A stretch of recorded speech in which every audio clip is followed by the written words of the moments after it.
La nueva Toyota RAV4, la diferencia entre ser y aparentar.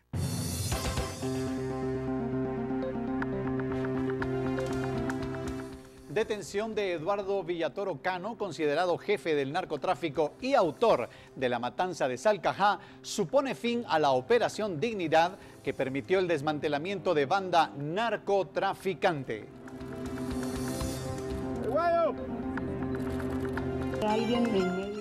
Vicepresidenta Roxana Baldetti atribuye a un donador cuya identidad no proporcionó la entrega de regalos con su nombre e imagen a niños en el Hospital General.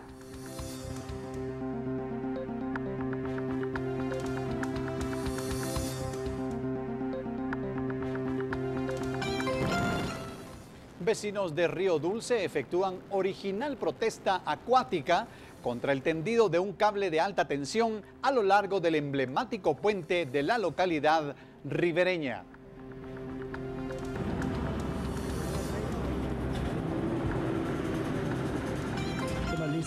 Y en Jutiapa la protesta es terrestre, los descontentos son motoristas y su rechazo es contra la ley que les obliga al uso de chalecos anaranjados. Esta nueva ley, pues, que prácticamente el gobierno pues está haciendo una burla de nosotros, pues viendo la situación económica que estamos y muchos motoristas de los que estamos aquí en años anteriores.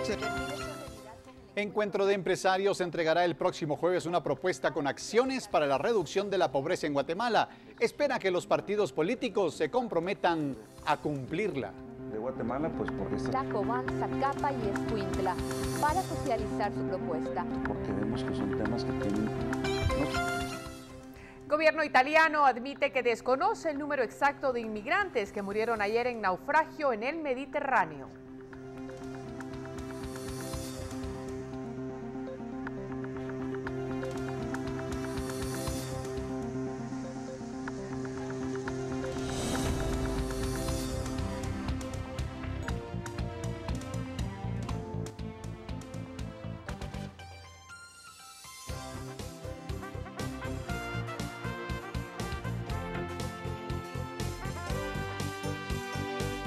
Esta es la emisión estelar de Noticiero Guatevisión, con María Luisa Gómez y Emilio Gracias. La nueva Toyota RAV4, la diferencia entre ser y aparentar.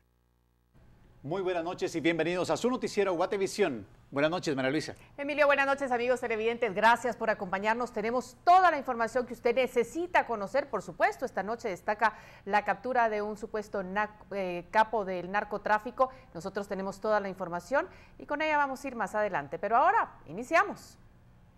INDE, Energía para Todos, presenta.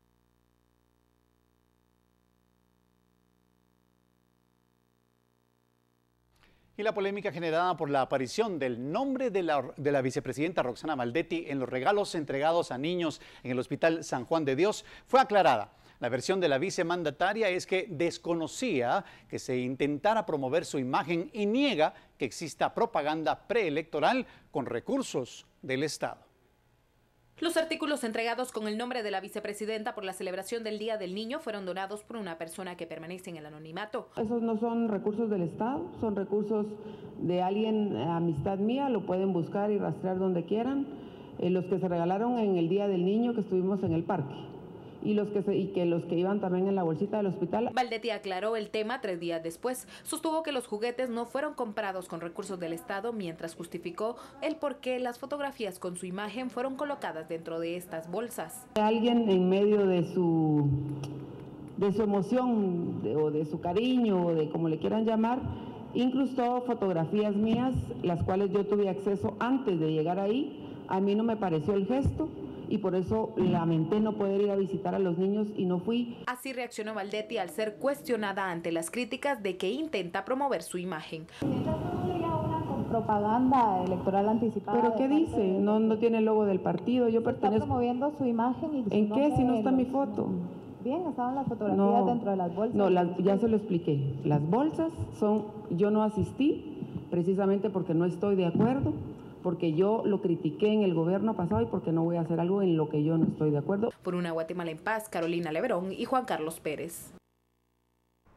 En otras noticias, la Organización de los 48 Cantones de Totonicapán preparó varias actividades para conmemorar y recordar a los 6 indígenas fallecidos el año pasado en el lugar conocido como la Cumbre de Alaska. Cientos fueron las personas que participaron para recordar a las víctimas.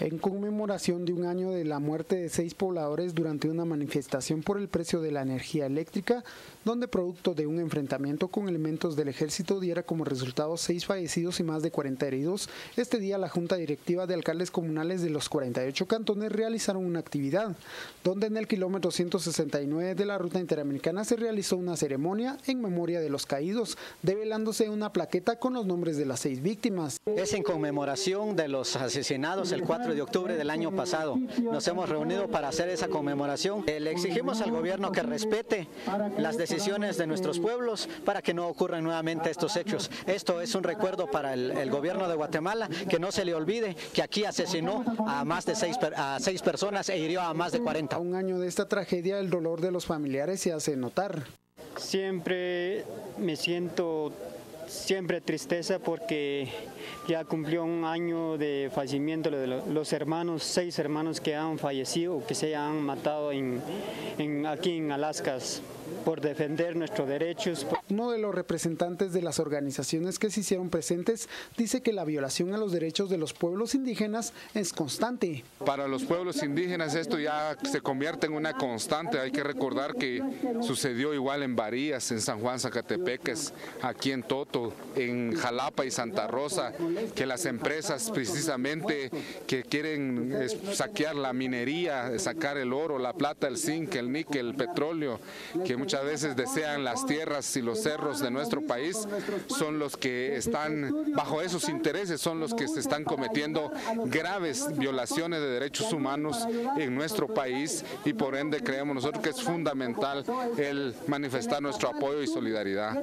Por una Guatemala en paz, reportando para Noticiero Guatevisión, Edgar Domínguez. Y como ya se dijo, un año se cumple hoy, luego del confuso enfrentamiento entre campesinos y fuerzas de seguridad allá en Totonicapán, en donde murieron 6 personas. A pesar que 8 miembros del ejército fueron ligados a proceso penal por el ataque, este aún se encuentra paralizado. Hoy hace un año, más de 3.000 personas de 11 cantones de Totonicapán bloquearon el paso en el kilómetro 170 de la Ruta Interamericana, conocido como Cumbre de Alaska. Los campesinos pedían que no se modificara la carrera de magisterio y protestaban en contra de la empresa que distribuía el servicio de energía eléctrica en el lugar.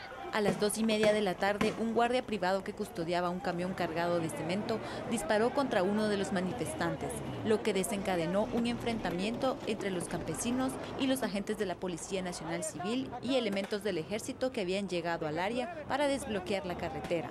6 personas murieron y 34 resultaron heridas. Al día siguiente, Totonicapán se vistió de luto y con lágrimas y llantos, los pobladores despidieron a los fallecidos. Ese día, organizaciones en defensa de los derechos humanos, instituciones y agrupaciones políticas manifestaron su rechazo y pidieron que se investigaran los hechos. El ministro de Gobernación Mauricio López y el presidente Otto Pérez Molina afirmaron que ningún agente de la policía y del ejército portaban armas de fuego cuando ocurrió el ataque. Sin embargo, 9 días después, el Ministerio Público demostró que 108 casquillos recogidos en el lugar pertenecían a las armas del ejército. Y el INACIF reportó que las necropsias realizadas a los fallecidos evidenciaban que el enfrentamiento fue directo. A pesar de ello, las pesquisas demostraron también que los pobladores lanzaron piedras y agredieron a los soldados y policías. El juzgado B de mayor riesgo ligó a proceso penal al coronel de infantería Juan Chiroy y 8 soldados por los delitos de ejecución extrajudicial. Sin embargo, más tarde los delitos fueron cambiados por los de incumplimiento de deberes, homicidio en estado de emoción violenta y homicidio en estado de emoción violenta en grado de tentativa. Hoy el proceso penal se encuentra paralizado, ya que la Corte Suprema de Justicia aún no ha resuelto un amparo y una apelación del Ministerio Público, y sin ello no se puede programar la audiencia donde se recibirán las pruebas que se presentarán en el juicio. Además, las familias de los campesinos que murieron aún esperan recibir el resarcimiento económico que las autoridades les ofrecieron desde hace un año. Por una Guatemala en paz, Silvia María Corzo. INDE, Energía para Todos, presentó. Tenemos más noticias al volver.